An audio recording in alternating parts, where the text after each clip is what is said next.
Dans le silence froid d'une aube encore indistincte, là où le fleuve reflète à peine la lumière naissante, quelque chose d'invisible se prépare. Rien ne laisse présager ce qui va suivre. Le paysage semble figé, endormi. Mais sous cette apparente immobilité, une tension presque imperceptible s'étend, comme une ligne électrique invisible courant au ras du sol. Dans quelques instants, cette tension se transformera en action, brutale et chirurgicale, redéfinissant une fois encore la nature du conflit moderne. On ne parle plus ici de chars tonnant sur les plaines, ni d'avions rugissant dans le ciel, mais de silence, de précision et de technologie déployée au moment exact où l'ennemi cesse de s'y attendre. C'est cette nouvelle forme de guerre, sobre et terriblement efficace, qui s'écrit à cet instant, quelque part en Ukraine. Les premières images que nous avons reçues ne montrent rien d'évident, juste un pont partiellement visible, un convoi qui s'avance lentement, et le murmure presque imperceptible d'un moteur au loin. Mais ceux qui observent savent déjà que ce calme est trompeur.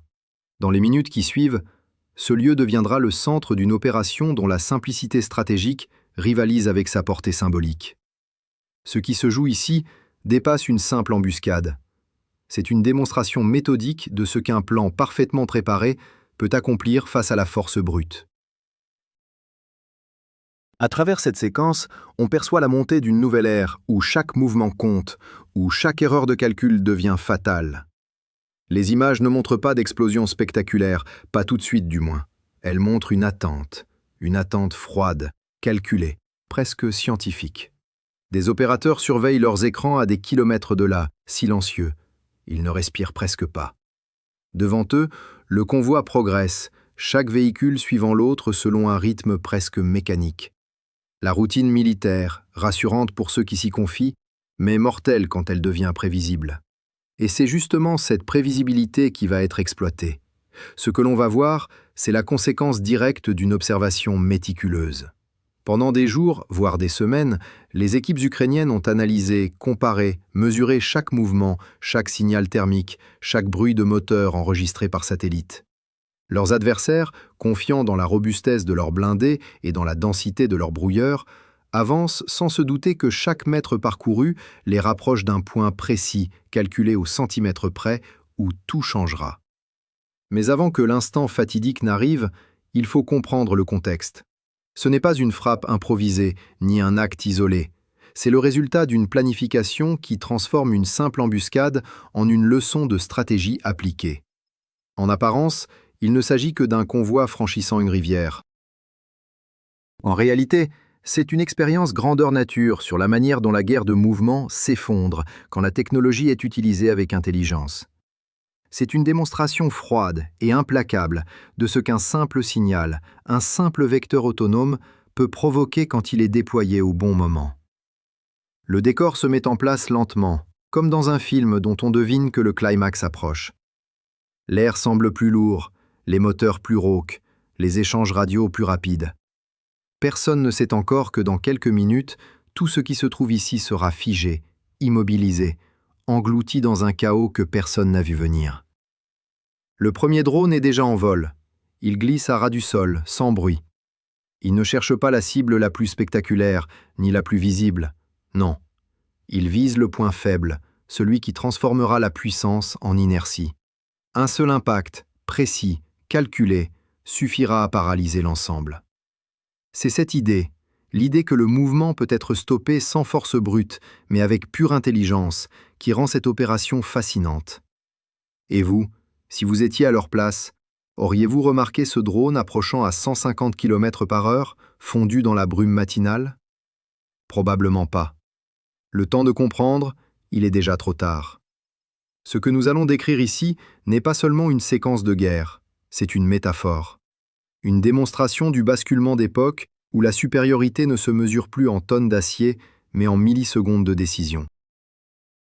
Une leçon que beaucoup n'ont pas encore comprise. Avant de révéler la suite, prenez un instant. Abonnez-vous, car ce que vous allez découvrir ensuite ne ressemble à rien de ce que vous avez entendu jusqu'ici. Le moment décisif approche. Dans la brume qui se lève lentement, les silhouettes du convoi russe se dessinent à travers les vapeurs d'eau du fleuve. Les véhicules progressent avec prudence, mais sans réelle inquiétude. Les conducteurs suivent les ordres transmis par radio, croyant avancer dans une zone sous contrôle. Pourtant, chaque mètre parcouru les enfonce un peu plus dans une zone d'exposition totale.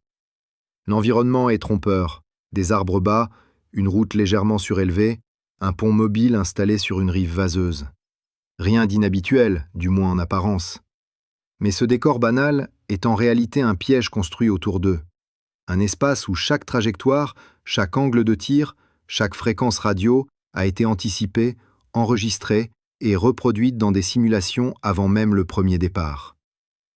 Au poste de commande ukrainien, situé à plusieurs kilomètres de là, les opérateurs observent en silence. Leurs écrans affichent des lignes de données en temps réel, vitesse, température, niveau de brouillage, taux de liaison vidéo. Rien n'est laissé au hasard. Le plan repose sur un enchaînement de secondes, sur la coordination parfaite entre plusieurs unités dispersées dans un rayon de quelques kilomètres. Le premier signal est donné discrètement. Un drone de reconnaissance, minuscule et presque invisible, vole au-dessus du fleuve. Il enregistre la position exacte du véhicule de tête, un pont automoteur russe basé sur un châssis de char lourd. Son blindage épais lui donne une apparence invincible, mais son talon d'Achille est ailleurs, dans son système hydraulique, surchargé, vulnérable à la chaleur et à la pression. Quelques instants plus tard, un autre appareil entre en jeu. C'est un drone de frappe à contrôle mixte, d'abord radio, puis à liaison optique. Il se déplace si bas qu'il frôle les roseaux au bord du fleuve. Son opérateur garde les yeux fixés sur un point précis, le pivot du mécanisme de déploiement du pont. Là où la structure supporte la charge maximale. À cet instant, tout repose sur le timing. Le bruit est étouffé par le vent. Aucune alerte ne retentit du côté russe. Puis l'impact survient, net, immédiat. Une explosion courte, dense, comme un coup de marteau sur du métal chauffé à blanc. Les témoins parlent d'un souffle contenu, presque absorbé par la structure. Mais ce qui se passe en dessous est bien plus grave. La pression dans le circuit hydraulique chute brutalement, des flammes s'échappent des conduites rompues et la structure entière se fige. Les ingénieurs russes tentent de réagir. Ils s'élancent vers le véhicule, mais une seconde frappe vient achever la manœuvre. Le deuxième drone percute le flanc du même engin, juste au niveau du support latéral. Le métal se tord, se plie, puis s'effondre lentement. En moins de 10 secondes, le pont n'est plus qu'un amas d'acier incliné, bloquant la seule voie de passage sur plusieurs centaines de mètres. Le convoi entier se retrouve piégé. Les blindés suivants n'ont aucune marge de manœuvre. Ils stoppent, moteur grondant, coincés les uns derrière les autres. Dans les radios, les voix se superposent, les ordres se brouillent, les fréquences saturent. Personne ne comprend encore que le véritable danger ne vient pas du ciel, mais du chaos qui s'installe. L'état-major russe tente d'imposer un semblant d'ordre. Les équipes de brouillage activent leur système à pleine puissance. Les ondes couvrent toute la bande, saturant les signaux de commande ennemis. Pendant quelques minutes, le brouillage semble fonctionner. Plusieurs drones tombent, perdant le lien vidéo. Les soldats crient victoire trop tôt. Ce qu'ils ignorent, c'est qu'une autre vague de drones, reliés par fibre optique, avance en silence. Ces appareils ne craignent aucun brouillage, aucune interférence. Ils suivent un câble fin, presque invisible, glissant au-dessus du sol comme un fil d'araignée tendu entre deux mondes. Ils avancent vite, très vite, à plus de 160 km/h, sans hésitation. Leur trajectoire est directe, calculée au mètre près. Leur mission, détruire les points porteurs du pont et rendre toute tentative de réparation impossible. Quand le premier de ces drones touche sa cible, le résultat est immédiat. L'explosion traverse la charpente métallique, sectionnant les joints principaux. La structure entière gémit sous la contrainte, se tord, puis s'affaisse. L'eau bouillonne sous les fragments qui tombent. Le bruit métallique se mêle à celui des cris étouffés dans les radios. Les véhicules reculent dans la panique, mais il est déjà trop tard. L'un d'eux s'enfonce dans la rive, un autre percute le blindé qui le précède. En quelques secondes, l'ordre se transforme en désordre total. Le pont, partiellement effondré, entraîne avec lui une partie du matériel et bloque définitivement le passage. Le convoi est divisé, une moitié piégée du côté du fleuve, l'autre figée à découvert sur la route d'accès. Les minutes qui suivent sont chaotiques. Des incendies éclatent sur plusieurs véhicules. Les fumées épaisses couvrent la zone, rendant toute visibilité impossible. Des détonations secondaires retentissent lorsque les munitions embarquées s'enflamment. L'air devient irrespirable. Les soldats cherchent refuge derrière les carcasses métalliques, mais le feu se propage. Le brouillage devient inutile. Les antennes s'effondrent sous la chaleur. Les radios cessent de fonctionner. Et c'est à ce moment précis que les forces ukrainiennes déclenchent la phase suivante. Des frappes d'artillerie à cadence lente, calculées pour cibler non pas la destruction massive, mais la paralysie durable. Chaque obus tombe avec une précision presque chirurgicale, interrompant toute tentative de dégagement. Les équipes de secours sont neutralisées avant même d'atteindre les véhicules endommagés. Dans les centres de commandement à l'arrière, les officiers russes comprennent enfin ce qui vient de se produire. Ce n'est pas une embuscade ordinaire, c'est une démonstration de stratégie. En quelques minutes, un convoi entier, évalué à plusieurs millions de dollars, est neutralisé sans qu'une seule bombe aérienne ne soit larguée. Le pont n'est plus un pont. C'est désormais un obstacle, une barrière infranchissable. L'eau qui coule en dessous entraîne les débris, mais la masse principale reste coincée, formant un mur d'acier tordu. L'accès est bloqué, la ligne logistique brisée. Les véhicules coincés à l'arrière consomment du carburant inutilement, leurs moteurs tournant dans le vide. Le temps devient l'ennemi. Chaque minute perdue creuse davantage l'écart entre les deux lignes. Et pendant que les flammes continuent de consumer ce qui reste de la tête de pont, les drones ukrainiens se retirent un à un, sans précipitation. Leur mission est accomplie. Les opérateurs observent sur leurs écrans la scène qu'ils viennent de provoquer. Un corridor entier neutralisé, un axe logistique brisé, une opération d'envergure stoppée avant même d'avoir commencé. Ce qu'ils voient n'est pas une victoire symbolique, c'est une victoire structurelle, celle qui redéfinit les règles du jeu. Désormais, chaque colonne blindée sait qu'elle n'est jamais à l'abri, même loin du front direct. Chaque pont, chaque passage, chaque itinéraire peut devenir un piège. Ce n'est plus la taille de l'armée qui compte, mais la rapidité d'adaptation et la précision du calcul. Ceux qui doutaient encore de la portée réelle des drones de terrain n'ont plus d'arguments. Ce jour-là, la technologie a pris le dessus, et l'ancien modèle de puissance militaire a montré ses limites de la manière la plus claire possible. Les heures qui ont suivi cet effondrement ont révélé une dimension plus profonde, presque invisible pour ceux qui se concentrent sur les seules images du champ de bataille. Ce qui s'est produit ce matin-là dépasse la simple notion de victoire tactique. C'est une transformation silencieuse de l'équilibre militaire, un basculement dont les effets se répercuteront bien au-delà des rives de ce fleuve ukrainien. Lorsque les premières analyses ont été diffusées à Kiev, puis relayées dans les cercles militaires occidentaux, un constat unanime est apparu. L'ère de la supériorité mécanique touche à sa fin. L'intelligence, la souplesse et la capacité d'analyse en temps réel ont pris le dessus sur la masse, la tradition et la force brute. Le commandement ukrainien, en orchestrant cette opération, a démontré que la victoire ne dépend plus uniquement du nombre de chars, d'avions ou de missiles, mais de la capacité à comprendre, à prévoir et à exploiter les erreurs adverses avant même qu'elles ne se manifestent. Dans les jours qui ont suivi, les satellites occidentaux ont observé la zone à plusieurs reprises. Les clichés montrent une image presque surréaliste, un amas d'acier déformé, scintillant au soleil, figé dans la boue. Autour, les traces profondes laissées par les chenilles tentant de se dégager dessinent une spirale de désespoir. Le pont, ou ce qu'il en reste, repose de travers, à moitié immergé, bloquant définitivement le passage. Le courant du fleuve contourne la structure, la frappant sans relâche, comme pour souligner que le temps lui-même s'est arrêté ici. De l'autre côté, les véhicules abandonnés rouillent lentement, les portes ouvertes, les antennes tordues.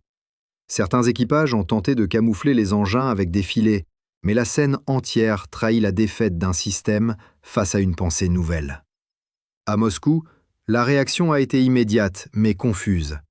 Les chaînes officielles ont d'abord nié l'ampleur de la perte, parlant d'un incident technique, puis d'une opération temporairement suspendue. Pourtant, à mesure que les vidéos filmées par des drones ukrainiens commençaient à circuler sur les réseaux, la réalité devenait impossible à dissimuler. Les images du pont effondré, de la colonne figée et des fumées épaisses s'élevant à l'horizon ont rapidement atteint les analystes militaires du monde entier. Ce qu'ils voyaient n'était pas seulement une défaite localisée, mais un message. un avertissement adressé à toutes les armées encore persuadées que la guerre moderne se gagne par accumulation de puissance. Ce jour-là, une poignée de drones, d'une valeur totale inférieure à celle d'un seul missile guidé, avait neutralisé des équipements valant plusieurs millions et paralysé une logistique complète pendant des jours. Ce déséquilibre entre le coût et l'effet, entre la préparation et la réaction, entre la masse et la précision, est devenu la signature de cette nouvelle phase du conflit. Dans les quartiers généraux de l'OTAN, à Bruxelles, à Londres et à Washington, les discussions se sont accélérées. Des experts en stratégie, des ingénieurs, des officiers en charge de la guerre électronique ont commencé à étudier chaque détail de cette opération. Comment un seul point d'impact avait-il pu provoquer un tel effondrement structurel ? Comment les drones avaient-ils pu opérer dans un environnement saturé de brouillage sans perdre le signal ? Et surtout, comment une armée en infériorité numérique avait-elle réussi à retourner la géographie du terrain contre son adversaire ? Ces questions ont marqué le début d'un changement doctrinal plus large. L'Ukraine, en innovant sous pression, montrait au monde ce que signifiait réellement l'adaptation en temps réel. Sur le terrain, les effets psychologiques ont été tout aussi puissants. Les unités russes opérant dans des secteurs similaires ont commencé à ralentir leur progression, redoutant chaque zone de franchissement, chaque portion de route étroite, chaque passage à découvert. Les ordres de mouvement sont devenus plus hésitants, les ingénieurs plus prudents, les colonnes plus espacées. Ce qui autrefois avançait avec assurance s'est mis à douter. Et ce doute, plus que les explosions ou les pertes matérielles, a modifié la dynamique du front. La peur d'être observé, d'être pris dans une embuscade invisible, a instauré une forme d'immobilisme. Les drones ukrainiens n'avaient pas seulement détruit un pont, ils avaient détruit la confiance, et sans confiance, aucune armée ne peut avancer. Dans les semaines qui ont suivi, les témoignages recueillis parmi les soldats ukrainiens engagés dans cette opération ont révélé l'ampleur de la préparation. L'un d'eux, un opérateur de drone originaire de Dnipro, racontait comment chaque trajectoire avait été testée à plusieurs reprises sur des simulateurs, comment les conditions météorologiques, la vitesse du vent, la densité de brouillage avaient été intégrées dans le calcul final. Rien n'avait été laissé au hasard. Le moment du lancement, la hauteur du vol, la vitesse d'approche, tout avait été déterminé à la seconde près. Ce qui pour un observateur extérieur semblait un simple acte de bravoure n'était en réalité que l'exécution froide d'un plan perfectionné dans les moindres détails. Et c'est cette rigueur, plus que la technologie elle-même, qui a fait la différence. À Kiev, le président Volodymyr Zelensky a salué l'opération comme un symbole du courage et de l'ingéniosité de son armée. Dans son allocution, il a rappelé que la défense du pays ne reposait pas uniquement sur la quantité de matériel reçu, mais sur la capacité de transformer chaque outil en atout stratégique.